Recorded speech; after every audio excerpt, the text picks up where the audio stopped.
자, 부동산 2021년 하반기 정말 많은 변화들이 지금 현재 예상되고 있습니다. 하지만 가장 중요한 부분, 올해가 지나고 내년이 된다면 내년의 부동산 시장 상황들은 올해보다도 제약들이 훨씬 더 많아질 것이다. 이렇게 이야기를 드릴 수가 있을 것 같고요. 또 집값의 상승이라든가 이런 부분들 앞으로 2021년 이후에도 공급은 계속 축소되어 있기 때문에 이런 지역들의 투자를 지금 고민하시고 생각하신다면 어떤 부동산에 투자를 해야 될 것인가, 부동산 투자 유형을 순서로 오늘 강의를 준비를 했습니다. 자, 일단 서울 지역 신규 아파트 입주 물량이 전년 대비 45%나 감소되어 있고요. 임대차 보호 3법이 이제 시행이 됐습니다. 전월세 신고제까지 해서 3개의 그 임대차 보호 3법이 시행이 되면서 실질적으로 임차인들의 보호의 명목 하에 구성됐지만 어떻게 보면은 전세가라든가 월세가의 상승으로서의 부작용들이 나타나고 있었다. 지금 현재 나타나고 있다. 이렇게 볼 수가 있겠고요.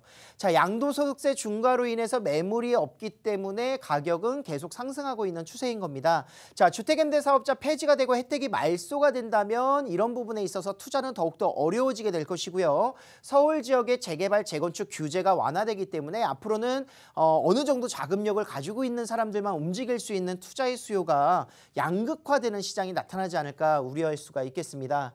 자, 부동산 하반기 투자 유형들 여러 가지가 있는데 5가지 정도 한번 살펴보도록 하겠습니다.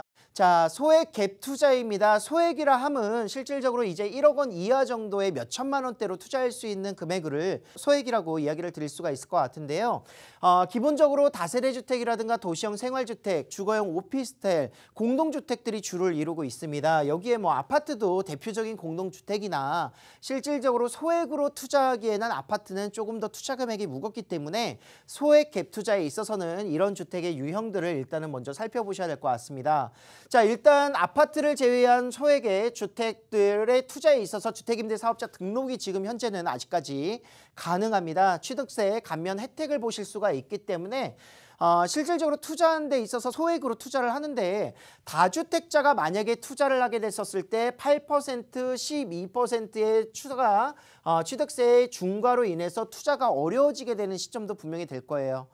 이런 부분에 있어서는 임대사업자 등록을 통해서 취등록세 감면 85% 감면 혜택을 누리셔야 소액으로 온전히 투자가 가능하다. 이렇게 볼 수가 있겠습니다. 그래서 그런 주택의 유형들의 소액 갭 투자가 가능한 것이고, 자, 주요 역세권이라든가 주거지역의 용도 변경들이 예정되어 있거나 또는 용적률의 상향의 기대감들이 충분히 계획들로 잡혀져 있기 때문에 기대 가치를 좀 생각해 보실 수가 있을 것 같고요.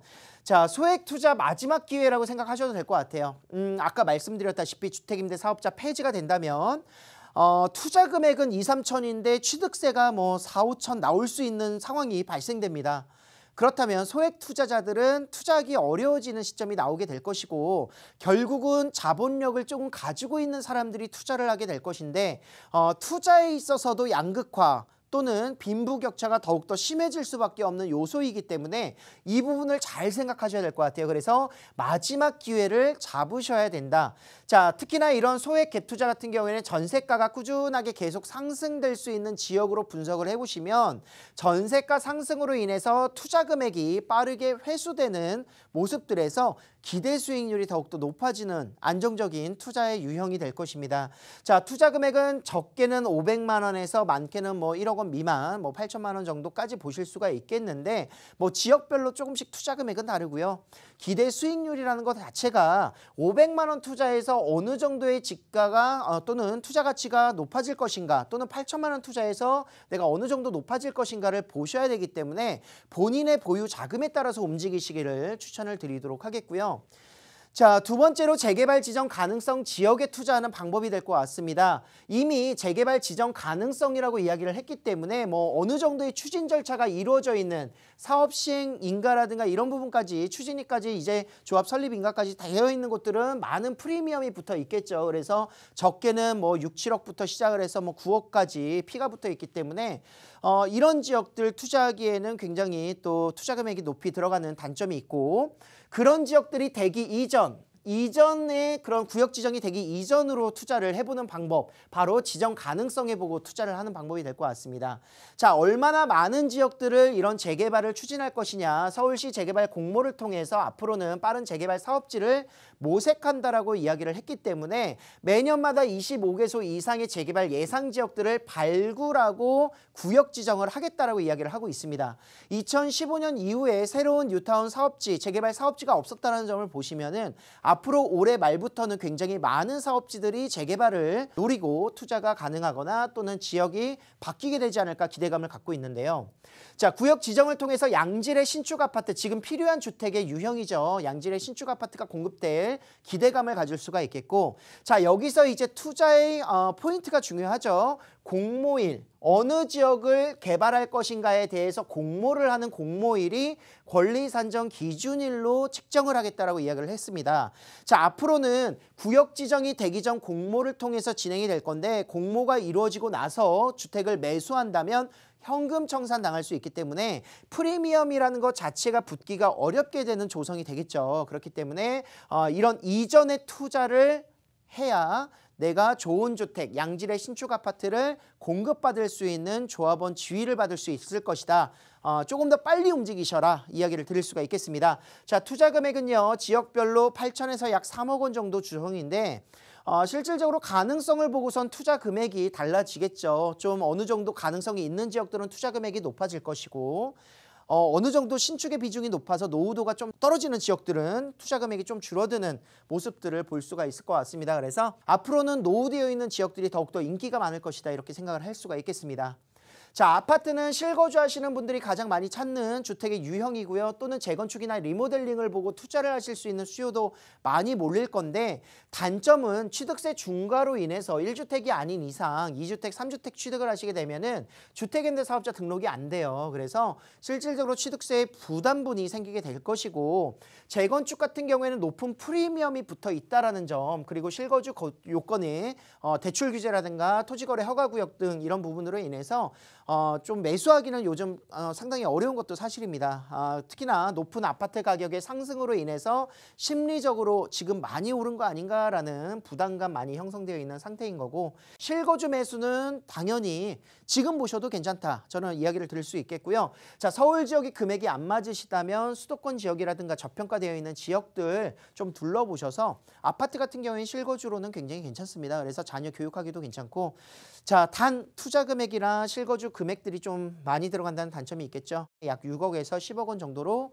투자 금액을 생각을 하셔야 될 것 같습니다. 자, 재개발 지역들이 될 수 있는 다가구, 다세대, 건물들 투자, 건물 투자이기 때문에 온전한 필지들을 내가 다 소유하고 지분율이 아니죠. 그래서 황금성이라든가 지가, 공시지가 상승으로 인해서 기대가치가 굉장히 차익적인 부분에서 많이 남길 수 있는 장점을 가지고 있는데, 슬럼화된 지역 위주로 추후 재개발이라든가 정비 사업들이 이루어질 수 있는 기대감을 가지실 수가 있을 것 같고요. 공시가격이 계속 상승을 하면서 땅값이 상승한다는 것은 실질적으로 어떻게 보면은 매수할 수 있는 가격대의 부담감들이 좀 높아지는 것도 맞을 것 같습니다. 자, 지금 현재 공시가격 많이 올라가 있고 시세 반영된 토지 가격으로 구입을 하셔야 된다는 부담감, 그리고 또한 이제 상업용 부동산에 비해서 이런 수익형으로 보시기에 수익률이 조금 떨어질 수는 있어요. 그렇기 때문에 낮은 수익률이 이루어지고, 자, 건물 투자이기 때문에 기본 15억 이상 되는 주택들이 많을 겁니다. 15억 이상 되면 이제 대출 규제가 나타나죠. 그래서 실질적으로 대출을 끼고 살 수가 없다라는 점, 그렇기 때문에 현금 보유를 많이 하셔야 된다라는 단점들이 굉장히 많습니다. 하지만 그래도 좀 안정적으로 투자할 수 있는 방법 중에는 월세보다는 전세를 조금 더 비중을 높이시게 된다면 좀 최소화시켜서 투자할 수 있는 장점이 되기 때문에 전세를 많이 껴서 사신다면 10억 원 이하로도 충분히 가능하시고요. 기본적으로 월세 어느 정도 좀 받으시겠다 하실 경우에는 10억에서 약 25억 원 정도로 투자 금액을 생각하셔야 될 것 같습니다. 자, 상업용, 업무용 부동산 같은 경우에는 상가라든가 지산 그리고 생활형 숙박시설 등이 위치하고 있는데 일단은 거래량이 지금 작년과 올해 무섭게 올라가고 있습니다. 대출이라든가 세금 규제, 주택수에 산정되지 않기 때문에 이런 장점들로 인해서 거래량이 늘어나는 것이고 다른 투자 유형에 비해서 수익률이 높다라는 장점을 가지고 있고요. 레버리지를 충분히 활용할 수 있겠죠. 대출 활용하신다면 레버리지를 활용해서 수익률은 더욱더 극대화시킬 수 있는 이런 투자 유형이 될 것입니다. 자, 코로나로 인해서 매수자 우위 시장 지금 현재 구성되어 있습니다. 상가가 인기가 없으니까 지금 매수자 우위 시장 좋은 물건을 사실 수가 있는데 코로나가 이제 어느 정도 종식된다면 상가가 더욱더 활발해지고 인플레이션 물가가 올라가면서 상가들이 더욱더 활성화될 수 있는 시기가 올 거예요. 그러면 매수자 우위 시장이 매도자 우위 시장으로 바로 바뀔 수 있기 때문에 먼저 선점할 수 있는 지금 현재 분양가라든가 가격들이 다운되어 있는 시점에서 먼저 움직일 수 있는 선점 효과를 보셔야 될 것이다. 이렇게 말씀드리겠습니다. 자, 상가의 유형에 따라 상가의 그런 크기라든가 이런 유형에 따라서 최소 1억 5천, 2억 정도부터 들어가고요. 월세를 받는 모습이기 때문에 전세가 없죠. 이런 것들은. 그래서 보증금 어느 정도의 월세 받는 금액으로 해서 요 정도 금액 그리고 크기에 따라서 이제 조금 더 좋은 위치나 입지는 약 10억 원까지도 구성되어 있다. 이렇게 보실 수가 있겠습니다. 자, 인플레이션 위험성 경고 세계적으로 지금 현재 계속 추진되고 있고요. 화폐 가치가 떨어지니까 안전자산에 투자를 해야 된다 이야기를 드리고 있습니다. 가장 안전한 투자는 부동산이다. 그리고 2021년 하반기 정책들이 입법화되어 있는 내용들이 많이 예고되어 있기 때문에 고민 많이 되실 거예요. 이런 부분에 있어서는 가장 중요한 점 투자는 항상 어려웠습니다. 작년보다 올해가 더 어려웠고 올해보다 내년이 더 어려울 거예요. 하지만 투자를 아무것도 안 하고 두려움이라든가 이런 부분에 의해서 부동산 투자를 아무것도 안 하신다면 아무것도 내 삶이 변화되거나 바뀌지는 않습니다. 이 부분을 가장 유념하셔야 될 것 같고요. 투자 유형들 중에서 투자 금액에 따라서 일단 선택하셔야 될 것 같고 접근을 하실 때도 가장 중요한 부동산의 성격이라든가 입지, 유형에 따라서 세분화된 전략, 분석 필요하겠죠. 그래서 전문가의 도움을 받아서 이런 부분들 잘 해결하신다면 올해 하반기 부동산 투자 전략 충분히 세우실 수 있지 않을까.